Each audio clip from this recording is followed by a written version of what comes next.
मुस्तफा जाने रहमत फरमाते हैं, अक्लमंद है वो जो अपने नफ्स को दबाता रहे, नफ्स को कुचलता रहे, नफ्स की पैरवी न करे, नफ्स की पैरवी न करे, अमल खैर करे और मरने के बाद की जो दुनिया है उसको खुशहाल बनाने की कोशिश करता रहे, वो अक्लमंद है। और बेवकूफ है वो जो नफ्स की गुलामी करे, नफ्स जो जो कहे उसके पीछे चले, नफ्स बोले सोया रहो या सोया रहे, नफ्स बोले अभी आज ये खाओ ये खाता रहे, नफ्स बोले ताड़ी पियो पीता रहे, नफ्स बोले शराब पियो पीता रहे, और ये बोले कि चलो अल्लाह माफ कर देगा, चलो अल्लाह माफ कर देगा, चलो अल्लाह माफ कर देगा। यानी दुनिया के बारे में ये अहमक ये नहीं बोलता है, खेती नहीं करूंगा चलो अल्लाह ताला दे देगा, मैं दरख्त नहीं लगाऊंगा अल्लाह मेरे घर का आम पहुंचा देगा, मैं दुकान में नहीं बैठूंगा सुबह से शाम तक, 5 शाम के टाइम में पैसा गल्ला में मेरे घर में पहुंच जाएगा। नहीं, ये अहमक हो चाहे जिस तरह से बेवकूफ हो, ये इस मामले में चौकस चौकन्ना अक्लमंद बन जाता है, ये वाइज बन जाता है कि नहीं साहब अल्लाह रोजी देने वाला है, मगर मुझको तो खेत में जाना होगा, मुझको तो रोपा करना होगा, मुझको तो गेहूं डालना होगा, मुझको तो मक्की लगाना होगा, मुझको तो आलू रोपना होगा। तब अल्लाह एक आलू रोपेंगे तो 50 आलू देगा, एक दाना डालेंगे तो अल्लाह 1000 दाना गेहूं का देगा। जब दुनिया के बारे में तू ये फॉर्मूला रखता है कि अल्लाह रोजी देने वाला है मगर खेत जाना होगा, अल्लाह रोजी देने वाला है 25 साल पढ़ना होगा, फिर 25 साल नौकरी करनी होगी, तब हर महीने मेरे अकाउंट में पैसा आएगा। अगर पढ़ लिया अल्लाह चाहेगा नौकरी मिल जाएगी, घर में हम बैठे रहे अल्लाह चाहेगा तो मेरे अकाउंट में हर महीने 2 लाख रुपए आ जाएगा। ऐसा नहीं होता है। यह सोच शैतानी सोच है जो रहमान के फरमान की अनदेखी करे, खुदा के कानून को तोड़े और यह उम्मीद लगा के बैठे कि अल्लाह दे देगा। तो जब यही फॉर्मूला है कि अल्लाह माफ कर देगा, जैसे हम जिए अल्लाह माफ कर देगा, जैसे नमाज ना पढ़े अल्लाह माफ कर देगा,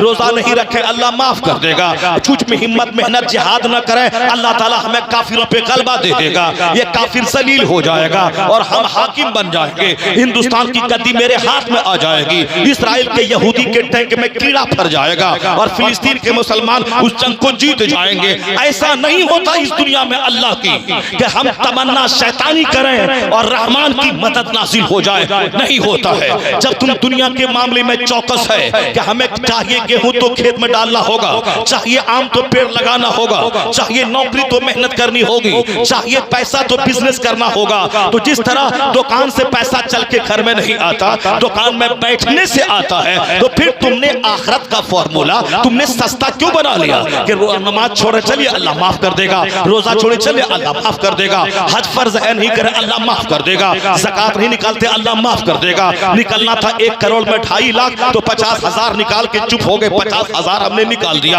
अरे जो हुआ वो अल्लाह माफ कर देगा। नमाज पढ़ने से पहले वजू ऐसे करे, अरे मौलाना साहब क्या फालतू की बातें बोलते हैं, अगर मैंने वजू किया ना अल्लाह माफ कर देगा। खैरात सही करो तब कानून है ये, चाहे तुम डीएपी की जगह तो यूरिया खेत में डाल देगा, फसल पैदा नहीं होगी, जहां पानी डालना है पानी नहीं देगा, बोलेगा नहीं अल्लाह चाहेगा तो धान दे देगा गेहूं दे देगा, तो वहां बोलेगा नहीं नहीं ये ज़ाब्ता है, ये उसूल है, ये नियम है, नियम के मुताबिक यूरिया जब देना है जब देना है, डीएपी जब देना है जब देना है, पानी जब देना है जब देना है। उस खेती के एक्सपर्ट माहिरीन से मैं पूछता हूं कि साहब आप खेती कैसे करते हैं, आप शानदार फसल कैसे पैदा करते हैं, उनके पास जाके पूछते हैं, उसके नियम के मुताबिक मैं खेती करता हूं। ये हो गया दुनिया का मामला। ये कलवा भी चौकस है, ये बुद्धू भी होशियार है, लेकिन आखिरत के मामले में बड़े बड़े गोरे बड़े बड़े दुनियावी पढ़े लिखे ये सब अहमक और बेवकूफ हो जाते हैं। चलिए अल्लाह माफ कर देगा, चलिए अल्लाह माफ कर देगा, नमाज नहीं भी पढ़े तो अल्लाह माफ करने वाला है। यह है शैतानी जज्बा। इसलिए कि दुनिया के मामले में तू नहीं बोलता कि मैं मेहनत नहीं भी करूं तो भी दाना मेरे घर में आ जाएगा। यहां तू अक्लमंद है कि नहीं जाऊं खेत तो दाना नहीं आएगा।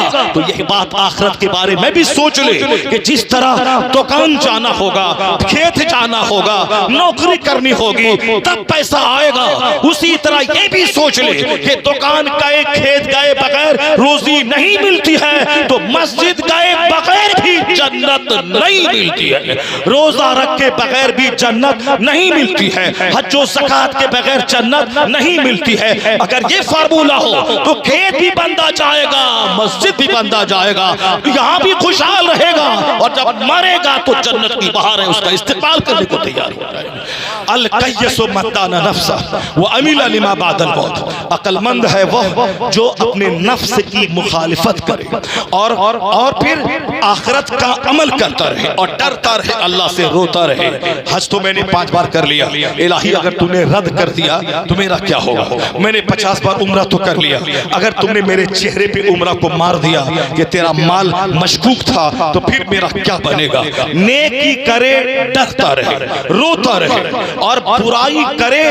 तौबा करता रहे, सहमता रहे। नेकी के बावजूद इतराए नहीं, सहमे, और बुराई के बावजूद भी इतराए नहीं, बल्कि पेशानी झुकी रहे, जबान पे इस्तिग़फ़ार रहे। और ये है मोमिनाना खसलत। मुस्तफ़ा कहते हैं बेवकूफ है वह जो नफ्स की गुलामी करे, वह तमन्ना अल्लाह और अल्लाह से उम्मीद लगा के बैठे, ऐसा नहीं होता है।